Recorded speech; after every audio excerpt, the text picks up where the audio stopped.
الحمد لله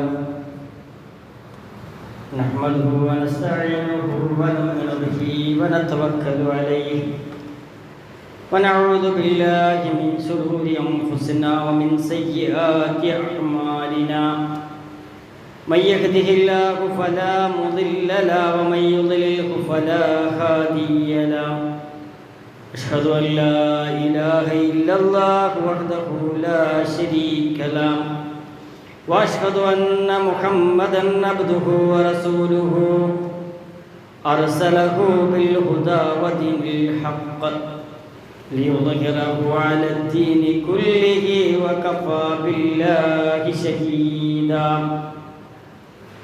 اللهم صل على محمد وعلى آل محمد كما صليت على إبراهيم وعلى آل إبراهيم إنك حميد مجيد اللهم بارك على محمد وعلى آل محمد كما باركت على إبراهيم وعلى آل إبراهيم إنك حميد مجيد أما بعد فإن خير الكلام كلام الله وخير الهدي هدي محمد صلى الله عليه وسلم وشر الأمور محدثاتها وكل محدثة بدعة وكل بدعة ضلالة وكل ضلالة في النار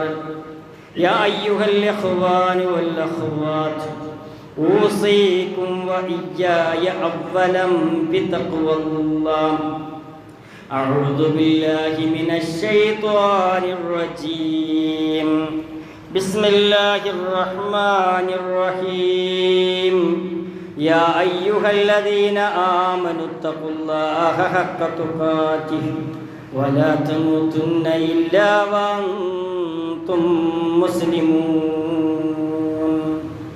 ഏറ്റവും സ്നേഹം നിറഞ്ഞ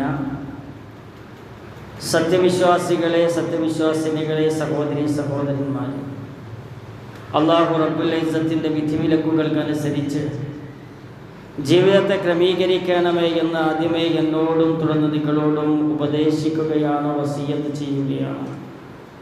ഒരു വിശ്വാസിയുടെ ജീവിതത്തിലെ ഏറ്റവും വലിയ കരുത്ത് അവൻ്റെ മനസ്സിൻ്റെ കരുത്താണ്. ജീവിതത്തിൽ പ്രതിസന്ധികളും പ്രയാസങ്ങളും കടന്നു വരുമ്പോൾ തകർന്നു പോകാതെ പ്രതീക്ഷയുടെ വെളിച്ചം സൂക്ഷിക്കാൻ ഇസ്ലാം നമ്മോട് ആവശ്യപ്പെടുന്നുണ്ട്. അള്ളാഹുവിലുള്ള അചഞ്ചലമായ വിശ്വാസവും അള്ളാഹുവെക്കുറിച്ചുള്ള സദ്വിചാരം അഥവാ ഹുസ്നുൽ ദന്ന്, അതാണ് ഏതൊരു വിശ്വാസിയെയും മുന്നോട്ട് നയിക്കുന്ന ചാലകശക്തി. ഇന്നത്തെ ദിവസത്തേക്കാൾ നന്മ നിറഞ്ഞതായിരിക്കും നാളെ എന്ന പ്രത്യാശ നമുക്കുണ്ടായിരിക്കണം. നഷ്ടപ്പെട്ടു പോയവർക്ക് പകരം അള്ളാഹു ഉത്തമമായത് നൽകുമെന്ന വിശ്വാസവും വിശ്വാസിക്ക് അനിവാര്യമാണ്. എത്ര വലിയ പരീക്ഷണങ്ങളെയും അതിജയിക്കാനുള്ള കരുത്തും മനുഷ്യന് നൽകുന്നത് അവൻ പുലർത്തുന്ന ശുഭപ്രതീക്ഷയാണ്. അള്ളാഹു എന്നെ കൈവിടുകയില്ല, എൻ്റെ കാര്യത്തിൽ അള്ളാഹു എന്നെ സഹായിക്കും, ഞാൻ മുഅ്മിനാണ്, ഞാൻ തഖ്വയുള്ളവനാണ്, അതുകൊണ്ട് എനിക്കൊരു മഖ്റജ് ഉണ്ടായിരിക്കും, ഒരു തുറവിയുണ്ടായിരിക്കും എൻ്റെ പ്രശ്നങ്ങൾക്ക് എന്ന് മനസ്സിലാക്കാൻ, എന്ന് ചിന്തിക്കാൻ, അതിനനുസരിച്ച് പ്രവർത്തിക്കാൻ നമുക്ക് സാധിക്കണം. ഇസ്ലാമിലെ ശുഭപ്രതീക്ഷ എന്നത് വെറുമൊരു മാനസികാവസ്ഥയല്ല, മറിച്ച് അത് അള്ളാഹുവിൻ്റെ കാരുണ്യത്തിലുള്ള അങ്ങേയറ്റത്തെ പ്രതീക്ഷയാണ്. ഇമാം അൽ മാവർദി റഹ്മഹുല്ല പ്രസ്താവിച്ചതുപോലെ ശുഭപ്രതീക്ഷ മനുഷ്യൻ്റെ ലക്ഷ്യബോധത്തെ ശക്തിപ്പെടുത്തും. ശുഭപ്രതീക്ഷ മനുഷ്യൻ്റെ ലക്ഷ്യബോധത്തെ ശക്തിപ്പെടുത്തും, കഠിനാധ്വാനത്തിൻ്റെ പ്രേരണ നൽകും, വിജയത്തിലേക്ക് വഴി തുറക്കും. നബി സല്ലല്ലാഹു അലൈഹി വസല്ലം അങ്ങൊന്നിൻ്റെ ജീവിതത്തിലും അങ്ങൊന്ന് നയിച്ച യുദ്ധങ്ങളിലും എപ്പോഴും ശുഭപ്രതീക്ഷ പുലർത്തിയവരായിരുന്നു എന്ന് ഇമാം മാവർദി റഹ്മഹുല്ല സൂചിപ്പിക്കുകയാണ്. നമ്മുടെ പ്രവാചകൻ സല്ലല്ലാഹു അലൈഹി വസല്ലം ജീവിതത്തിൽ അനുഭവിക്കാത്ത പ്രയാസങ്ങളില്ല. സ്വന്തം നാട്ടിൽ നിന്ന് വാട്ടിയോടിക്കപ്പെട്ടു, ഉപരോധങ്ങൾ നേരിട്ടു, അനുചരന്മാർ കൊല്ലപ്പെട്ടു, തൻ്റെ മുന്നിൽ നിന്ന് തന്നെ സഹാബത്തിനെ കൊല്ലുന്ന രംഗങ്ങളുണ്ടായി. അവിടുത്തെ 6 മക്കൾ സ്വന്തം ജീവിതകാലത്ത് തന്നെ മരണപ്പെട്ടു. നബി സല്ലല്ലാഹു അലൈഹി വസല്ലം ഇതൊന്നും സംഭവിച്ചിട്ടൊരിക്കലും നിരാശനായിട്ടില്ല. ഒരു ഡിപ്രഷനിലേക്ക് പോയിട്ടില്ല, ഒരാശങ്കയിലേക്ക് പോയിട്ടില്ല. എന്തുകൊണ്ട്? അള്ളാഹുള്ള ജലമായ വിശ്വാസം. അള്ളാഹു കൈവടിയുകയില്ല എന്നുള്ള ഒരു അങ്ങേ അറ്റത്തെ വിശ്വാസമാണ് അതിൻ്റെ കാരണം. അവിടുന്ന് എപ്പോഴും നല്ല വാക്കുകളെയും നല്ല കാര്യങ്ങളെയും ഇഷ്ടപ്പെട്ടു. നമ്മളും അങ്ങനെയാവണം. ഖാല നബി സല്ലല്ലാഹു അലൈഹി വസല്ലം തഅജിബുനി അൽഫാലുസ് സാലിഹു അൽ കലിമത്തുൽ ഹസന. നബി സല്ലല്ലാഹു അലൈഹി വസല്ലം പറയുകയാണ്, നല്ല ശുഭപ്രതീക്ഷയും നല്ല വാക്കും എന്നെ സന്തോഷിപ്പിക്കുന്നതും എനിക്കിഷ്ടമുള്ളതുമാകുന്നു. ഹുദൈബിയ സന്ധിയുടെ സമയത്ത് സുഹൈൽ എന്ന വ്യക്തിയാണ് ഖുറൈശികളുടെ മുശ്രിക്കുകളുടെ ഭാഗത്തുനിന്ന് ചർച്ചയ്ക്ക് വന്നത്. അദ്ദേഹത്തിൻ്റെ പേരിൻ്റെ അർത്ഥം എളുപ്പമുള്ളത് എന്നാണ്. നബി സല്ലല്ലാഹു അലൈഹി വസല്ലം അനുചരന്മാരോട് അയാളെ കണ്ടപ്പോൾ പറഞ്ഞു, നിങ്ങളുടെ കാര്യങ്ങൾ എളുപ്പമായിരിക്കുന്നു. പ്രയാസകരമായ സാഹചര്യങ്ങളിൽ പോലും നല്ല മാറ്റങ്ങളെ പ്രതീക്ഷിക്കുകയായിരുന്നു തിരുനബി സല്ലല്ലാഹു അലൈഹി വസല്ലം. ദുസ്സഹനവും ശുഭപ്രതീക്ഷയും തമ്മിലുള്ള വ്യത്യാസം നമ്മൾ തിരിച്ചറിയണം. ഇബ്നു അബ്ബാസ് റളിയല്ലാഹു അൻഹു വ്യക്തമാക്കിയതുപോലെ ശുഭപ്രതീക്ഷ ഉണ്ടാകുന്നത് അള്ളാഹുവിനെ കുറിച്ചുള്ള സദ്വിചാരത്തിൽ നിന്നാണ്. എന്നാൽ ദുസ്സഹനം ത്വയ്റത്ത് തിന്മയെയും അശുഭകാര്യങ്ങളെയും കുറിച്ച് മാത്രമാണുള്ളത്. ദുസ്സഹനത്തെക്കുറിച്ച് ഒരാൾ ചിന്തിക്കുമ്പോൾ ആ ചിന്തയിൽ നിന്ന് തന്നെ അയാൾക്ക് ഭാവിയിലുള്ള പ്രതീക്ഷ നഷ്ടപ്പെടുകയും അയാളാകെ പരാജിതനായി പോകുകയും ചെയ്യും. അതുകൊണ്ട് തന്നെയാണ് ഇസ്ലാമിൽ ദുസ്സഹനം വെറുക്കപ്പെട്ടതും ശുഭപ്രതീക്ഷ പ്രശംസിക്കപ്പെടാൻ കാരണമായതും. ഇമാം അൽ ഹലീമി റഹ്മഹുല്ലാഹ് പറഞ്ഞതുപോലെ ദുസ്സഹനം വിചാരിക്കൽ അള്ളാഹുവിനെ കുറിച്ചുള്ള ദുർവിചാരമാണ്. സൂഉന്നാണ് യഥാർത്ഥത്തിൽ ദുസ്സഹനം. അള്ളാഹു എനിക്ക് വലിയ പ്രയാസം വരുത്തുമെന്ന് ചിന്തിക്കലാണ് ഭാവിയെക്കുറിച്ച് നെഗറ്റീവ് ചിന്തിക്കൽ. എന്നാൽ ഒരു വിശ്വാസി എല്ലാ അവസ്ഥയിലും അള്ളാഹുവിനെ കുറിച്ച് ഹുസ്നുൽ സദ്വിചാരം പുലർത്താൻ ബാധ്യതപ്പെട്ടവനാണ്. അള്ളാഹുവിനെ കുറിച്ചുള്ള വിചാരം നല്ലത് വിചാരിക്കുക എന്നത് ഒരു മുഅ്മിനിന് അനിവാര്യമായ കാര്യമാണ്. റസൂലുള്ളാഹി സ്വല്ലല്ലാഹു അലൈഹി വസല്ലം പറഞ്ഞു, അന ഇൻദ ളന്നി അബ്ദി ബി, എൻ്റെ അടിമ എന്നെക്കുറിച്ച് എന്താണോ വിചാരിക്കുന്നത് അതാണ് ഞാൻ. എനിക്ക് പുറത്തു തരില്ലെന്ന് വിചാരിച്ചാൽ എനിക്ക് അള്ളാഹു പുറത്തു തരില്ല. എൻ്റെ പാപങ്ങളെല്ലാം പുറത്തു നിന്ന് എന്നെ സ്വർഗത്തിൽ പ്രവേശിക്കും എൻ്റെ റബ്ബ് എന്ന് വിചാരിച്ചവന് സ്വർഗത്തിൽ പോകാൻ കഴിയും. അങ്ങനെ സദ്വിചാരത്തിലേക്ക് നമ്മൾ മാറണം. ഇന്ന ളന്നബി ഖൈറുൻ ഫലഹു, ആരെങ്കിലും നന്മയാണ് വിചാരിക്കുന്നത് അല്ലാഹു തആലയെ കുറിച്ചെങ്കിൽ അവന് നന്മ ലഭിക്കും. ഇനി ആരെങ്കിലും ഫലഹു, അവൻ തിന്മയാണ് അള്ളാഹുവിനെ കുറിച്ച് വിചാരിക്കുന്നതെങ്കിൽ എനിക്ക് തിന്മ വന്ന് ഭവിക്കുമെന്നും എനിക്ക് തിന്മ അള്ളാഹു കൊണ്ടുവന്ന് തരുമെന്നും വിചാരിക്കുന്ന നെഗറ്റീവ് ചിന്തകളുണ്ടായാൽ ആ തിന്മയാണ് അവൻ്റെ ജീവിതത്തിലേക്ക് വന്നു ചേരുക. അപ്പോൾ എപ്പോഴും പ്രശ്നത്തിൽ നിൽക്കുന്ന ആളുകൾ ആലോചിക്കേണ്ടത്, ഭാവിയിൽ തിന്മ മാത്രം വിചാരിച്ചത് കൊണ്ടാണ് ആ പ്രശ്നങ്ങളിലേക്ക് എടുത്തെറിയപ്പെടുന്നത് എന്ന് ചിന്തിക്കേണ്ടതുണ്ട്. എൻ്റെ ഈ കച്ചവടവും പൊളിയും, എൻ്റെ ഈ വിവാഹ ജീവിതവും ഇല്ലാണ്ടാകും, എൻ്റെ ഈ കുട്ടിയും മരിക്കും, എൻ്റെ ഉമ്മയ്ക്ക് ഇനിയും അസുഖം കൂടുമെന്നൊക്കെ വിചാരിച്ചാൽ അതാണ് ജീവിതത്തിൽ സംഭവിക്കുക. കാരണം അല്ലാഹു തആലയിൽ നിന്നും അറിയാതെ അയാൾ പ്രതീക്ഷിക്കുന്നത് അതാണെന്നാണ് അതിൻ്റെ അർത്ഥം. ലാ യമൂതന്ന അഹദുകും ഇല്ലാ വഹുവ യുഹ്സിനു ളന്ന ബില്ലാഹി അസ്സ വജൽ. അള്ളാഹുവിനെ കുറിച്ച് സദ്വിചാരം വെച്ച് വന്നവനായിട്ടല്ലാതെ നിങ്ങളൊരാളും മരണപ്പെടരുത്. മരണപ്പെടുന്ന സമയത്ത് അള്ളാഹുവിനെ കുറിച്ച് സദ്വിചാരം വേണം. നമ്മുടെ തെറ്റുകൾ പുറത്തു തരുമെന്നും പ്രയാസങ്ങളിൽ നിന്ന് കരകയറ്റുമെന്നും നമ്മുടെ പ്രാർത്ഥനകൾക്ക് ഉത്തരം നൽകുമെന്നും ഉറച്ചു വിശ്വസിക്കലാണ് അള്ളാഹുവിനുള്ള സദ്വിചാരമെന്ന് ഇമാം നവവി റഹ്മഹുല്ലാഹ് സൂചിപ്പിക്കുന്നു. പ്രവാചകന്മാരുടെയും സജ്ജനങ്ങളുടെയും മാതൃകകൾ സ്വീകരിക്കണം. ചരിത്രത്തിലേക്ക് നോക്കിയാൽ ഏറ്റവും ഇരുണ്ട സാഹചര്യങ്ങളിൽ പോലും ശുഭപ്രതീക്ഷ കൈവിടാതിരിക്കാൻ പ്രവാചകന്മാർ ശ്രദ്ധിച്ചിട്ടുണ്ട്. മൂസാ നബി അലൈഹിസ്സലാം മുന്നിലാഴമേറിയ കടൽ, പിന്നിൽ ഫിർഔന്റെ ക്രൂരമായ സൈന്യമെത്തി നിൽക്കുമ്പോൾ അനുചരന്മാർ ഭയന്നു വിറച്ചു. ആ സമയത്ത് അനുചരന്മാർ പറഞ്ഞു, ഇന്നാ ലമുദ്റകൂൻ, ഇതാ പിടിക്കപ്പെടാൻ പോകുന്നു, ഇതാ കഴുത്ത് വിച്ഛേദിക്കപ്പെടാൻ പോകുന്നു, അല്ലെങ്കിൽ തടവറയിലേക്ക് തള്ളപ്പെടുന്നു എന്ന് പറഞ്ഞ സമയത്ത് മൂസാ അലൈഹിസ്സലാം ഉറച്ച ശബ്ദത്തോടു കൂടി പറഞ്ഞു, ഖാല കല്ലാ ഇന്ന മഅയ റബ്ബി സയഹ്ദീൻ. ഒരിക്കലുമില്ല, തീർച്ചയായും എൻ്റെ റബ്ബ് എന്നോടൊപ്പമുണ്ട്, എനിക്ക് റബ്ബ് ഒരു വഴി കാണിച്ചു തരും. ഈ ഒരൊറ്റ പോസിറ്റീവ് തിങ്കിങ് കൊണ്ട്, ചിന്ത കൊണ്ട് എന്താണ് സംഭവിച്ചത്? കടൽ പിളർന്ന് രക്ഷപ്പെട്ടു. പോസിറ്റീവായി ചിന്തിച്ചാൽ നമ്മുടെ മുന്നിലുള്ള തടസ്സങ്ങളെല്ലാം നീങ്ങുമെന്നതിന് ഉത്തമമായ ഖുർആനിക ആയത്തിൻ്റെ ഉദാഹരണമാണ് മൂസാ അലൈഹിസ്സലാമിൻ്റെ ചരിത്രം, ഇബ്രാഹിം അലൈഹിസ്സലാമിൻ്റെ ചരിത്രം, യൂനുസ് അലൈഹിസ്സലാമിൻ്റെ ചരിത്രം. അതാണ് നമ്മളെ ബോധ്യപ്പെടുത്തുന്നത്. ഹാജർ റളിയല്ലാഹു അൻഹ മനുഷ്യവാസമോ വെള്ളമോ ഇല്ലാത്ത വിജനമായ മക്കയിലെ താഴ്വരയിൽ ഇബ്രാഹിം നബി തങ്ങളെയും കുഞ്ഞിനെ ഹാജറ മഹദിയെയും കുഞ്ഞിനെയും തിരിച്ചാക്കി മടങ്ങുമ്പോൾ ഹാജർ ചോദിച്ചു, അമറക്കല്ലാഹ്, അല്ലാഹു തആല കൽപ്പിച്ചിട്ടാണോ അങ്ങ് ഇങ്ങനെ പോകുന്നതെന്ന് ചോദിച്ചു. അത് കേട്ടപ്പോൾ അതേ എന്ന് ഉത്തരം പറഞ്ഞപ്പോൾ അത് കേട്ട മഹദി പറഞ്ഞത്, എന്നാൽ അള്ളാഹു ഞങ്ങളെ നശിപ്പിക്കുകയില്ല, എന്നാൽ അള്ളാഹു ഞങ്ങളെ കൈവിടുകയില്ല. എവിടെ നിന്നാണ് പറയുന്നത്? ഒരു മരത്തിൻ്റെ തണലില്ലാത്ത, ഒരു തുള്ളി വെള്ളമില്ലാത്ത, താമസിക്കാൻ വീടില്ലാത്ത, ഒരു റട്ടി കഷ്ണത്തിൻ്റെ ഒരു പൊട്ടുപോലും ഇല്ലാത്ത സമയത്ത് റബ്ബ് കൈവിടുകയില്ലെന്ന് പറയണമെങ്കിൽ എത്രത്തോളം സദ്വിചാരം, എത്രത്തോളം വിശ്വാസം ഹാജറ ബീവി റളിയല്ലാഹു അൻഹയുടെ മനസ്സിലുണ്ടാകും. ഹിറാ ഗുഹയിൽ നിന്ന് ആദ്യമായി ദിവ്യ സന്ദേശം ലഭിച്ച് ഭയന്നു വിറച്ച് തിരുനബി സല്ലല്ലാഹു അലൈഹി വസല്ലം വീട്ടിൽ വന്നപ്പോൾ പുതച്ചു കൊടുത്ത ഖദീജ ബീവി റളിയല്ലാഹു അൻഹ പറഞ്ഞ വാക്ക് എത്ര വലിയ പോസിറ്റീവാണ്. ഒരിക്കലുമില്ല, അള്ളാഹുവിനെ തന്നെ സത്യം, അള്ളാഹു അങ്ങേ ഒരിക്കലും അപമാനിക്കുകയില്ല. കാരണം അങ്ങ് കുടുംബ ബന്ധം പുലർത്തുന്നവനും പാവപ്പെട്ടവരെ സഹായിക്കുന്നവനുമാണ്. നബിയെ, താങ്കൾ പാവപ്പെട്ടവരെ സഹായിക്കുന്നു, കുടുംബ ബന്ധം പുലർത്തുന്നു, അതുകൊണ്ട് അള്ളാഹു കൈവടിയുകയില്ല. അള്ളാഹു കൈവിടുകയില്ല എന്നൊരൊറ്റ പദം മതി ഒരാൾക്ക് ഊർജത്തോടു കൂടി മുന്നോട്ട് പോകാൻ. പ്രിയപ്പെട്ട സത്യവിശ്വാസികളെ, ജീവിതത്തിലെ തടസ്സങ്ങളോ സാമ്പത്തിക പ്രയാസങ്ങളോ രോഗങ്ങളോ നിരാശകളോ നമ്മെ തളർത്തുമ്പോൾ ഈ മഹത്തായ മാതൃകകൾ നമ്മൾ ഓർക്കണം. നിരാശ സത്യവിശ്വാസിക്ക് യോജിച്ചതല്ല. പ്രതിസന്ധികൾക്ക് ശേഷം എളുപ്പമുണ്ട്. ഇന്നമഅൽ ഉസ്രി യുസ്റാ. ഒരു ബുദ്ധിമുട്ടും പ്രയാസവും അനുഭവിക്കുന്നവൻ വിചാരിക്കേണ്ടത് ഇതിലും വലിയ ബുദ്ധിമുട്ട് എനിക്ക് വരുമെന്നല്ല.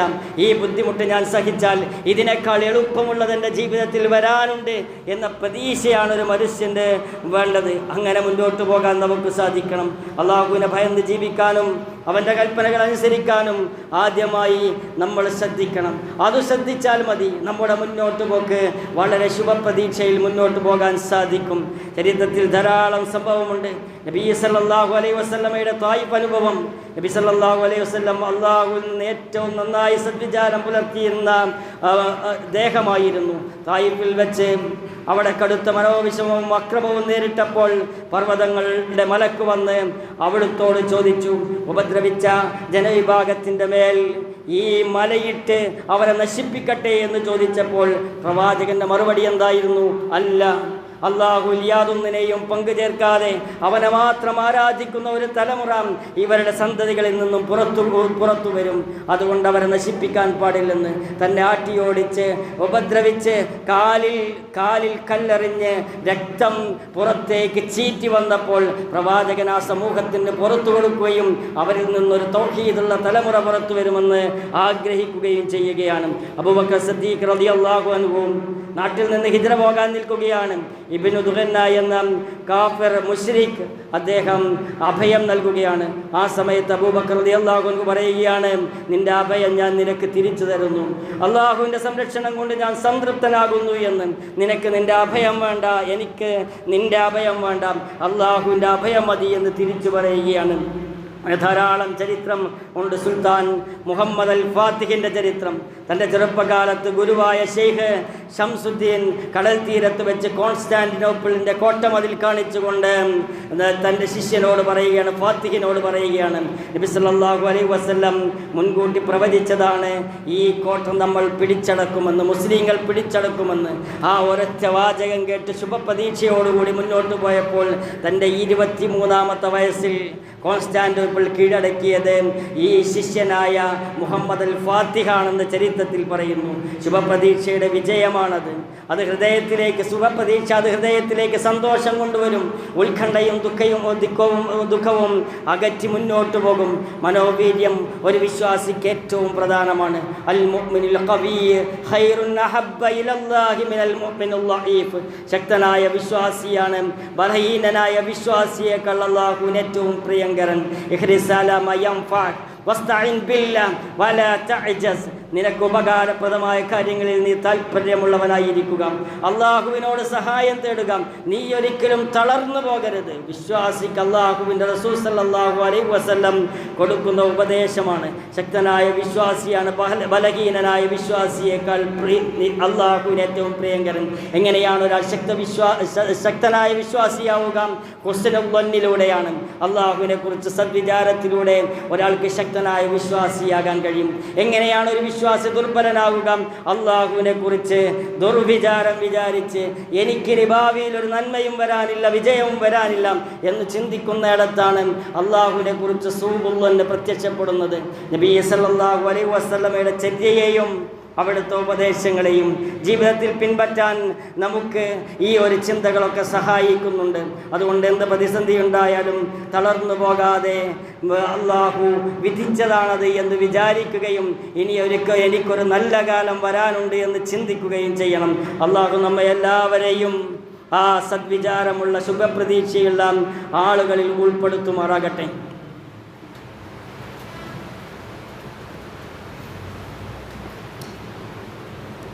ബിസ്മില്ലാഹിൽ അൽഹംദുലില്ലാഹി വസ്സലാത്തു വസ്സലാമു അലാ റസൂലിൽ അമീൻ വഅലാ ആലിഹി വസഹ്ബിഹി അജ്മഈൻ അമ്മാ ബഅദ്. ഒരിക്കൽ കൂടി റബ്ബിനെ സൂക്ഷിച്ച് ജീവിക്കണമേ എന്ന് എന്നോടും തുടർന്നികളോടും ഉപദേശിക്കുകയാണ്, വസിയത്ത് ചെയ്യുകയാണ്. നമ്മുടെ രാജ്യത്തിന് സ്വാതന്ത്ര്യത്തെക്കുറിച്ച്, രാജ്യത്തിൻ്റെ സ്വാതന്ത്ര്യത്തെക്കുറിച്ച് ചിന്തിക്കുന്ന ഒരു സമയത്തിലും സന്ദർഭത്തിലുമാണ് നമ്മളുള്ളത്. സ്വന്തം രാജ്യത്തെ സ്നേഹിക്കുക എന്നത് ഇസ്ലാമികമായി വളരെ മഹത്വമുള്ള ഒരു കാര്യമാണ്. മനുഷ്യനായി ജനിച്ച ഏതൊരാൾക്കും താൻ ജനിച്ചു വളർന്ന നാടുമായി പ്രത്യേക ബന്ധമുണ്ടായിരിക്കും. അവിടുത്തെ സ്വഭാവത്തെയും വ്യക്തിത്വത്തെയും രൂപപ്പെടുത്തുന്നത്, ഒരു മനുഷ്യൻ്റെ സ്വഭാവത്തെയും വ്യക്തിത്വത്തെയും സംസ്കാരത്തെയും രൂപപ്പെടുത്തുന്നത് അവൻ്റെ നാടാണെന്ന് നമ്മൾ തിരിച്ചറിയണം.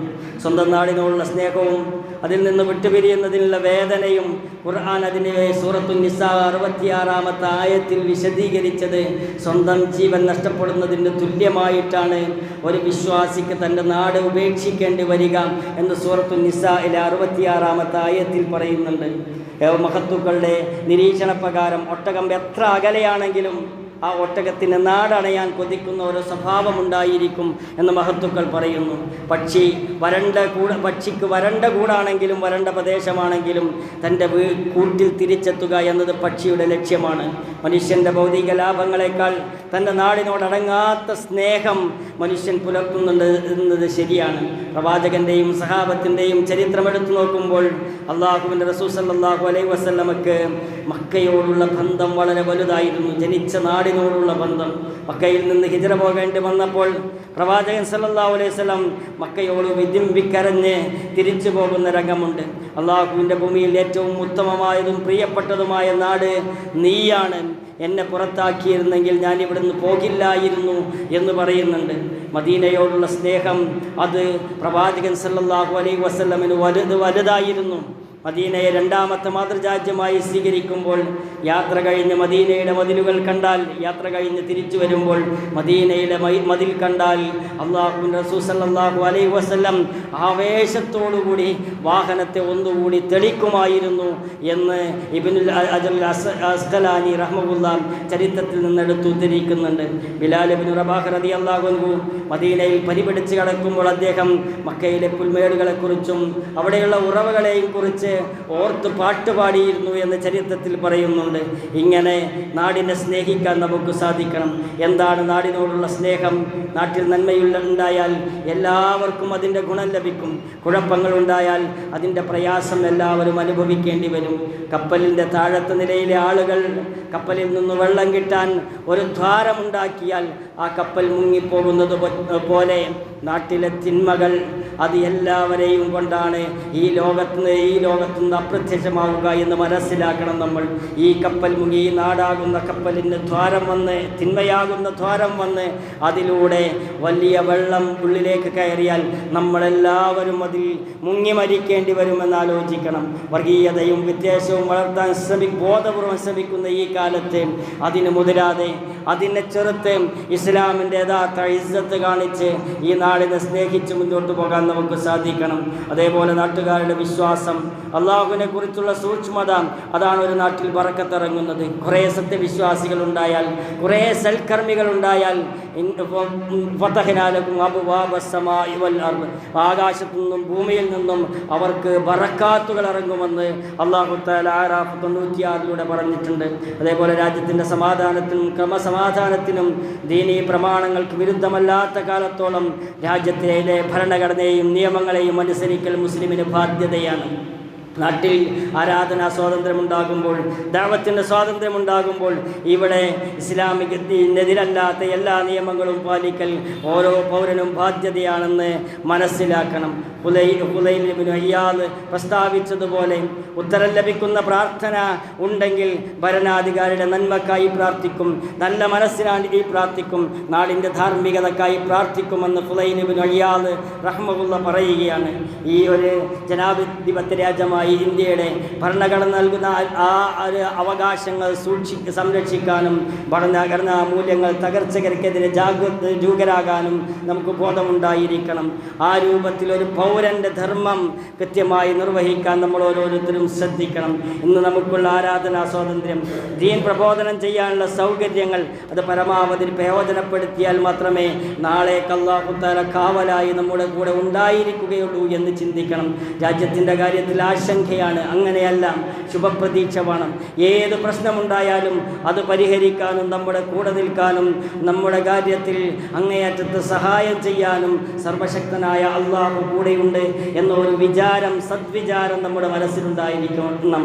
അള്ളാഹു തആല നമ്മളെ കൈവിടുകയില്ല എന്ന് വിചാരിക്കുന്നിടത്ത് ഏത് ദുശക്തികൾ നമ്മുടെ നേരെ വന്നാലും അവരെ പരാജയപ്പെടുത്താനും അവരെ പിറകോട്ടടിക്കാനും നമുക്ക് സാധിക്കുമെന്ന ചിന്ത നമ്മുടെ ജീവിതത്തിലുണ്ടാകണം. ശുഭപ്രതീക്ഷയോടുകൂടി രാജ്യത്തിൻ്റെ കാര്യത്തിലായാലും, വ്യക്തിയുടെ കാര്യത്തിലായാലും, കുടുംബത്തിൻ്റെ കാര്യത്തിലായാലും, സമൂഹത്തിൻ്റെ കാര്യത്തിലായാലും, തൊഴിലിൻ്റെ കാര്യത്തിലായാലും, വിദ്യാഭ്യാസത്തിൻ്റെ കാര്യത്തിലായാലും ശുഭപ്രതീക്ഷയോടുകൂടി മുന്നോട്ട് പോകാൻ സത്യവിശ്വാസിക്ക് സാധിക്കണമെന്നാണ് എന്ന് പറഞ്ഞതിൻ്റെ ചുരുക്കം.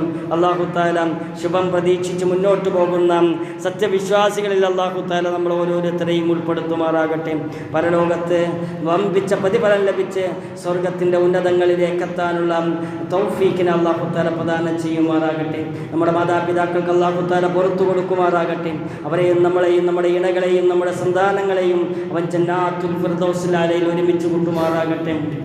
ربنا تقبل منا إنك أنت السميع العليم وتب علينا إنك أنت التواب الرحيم واغفر لنا يا غافر المذنبين.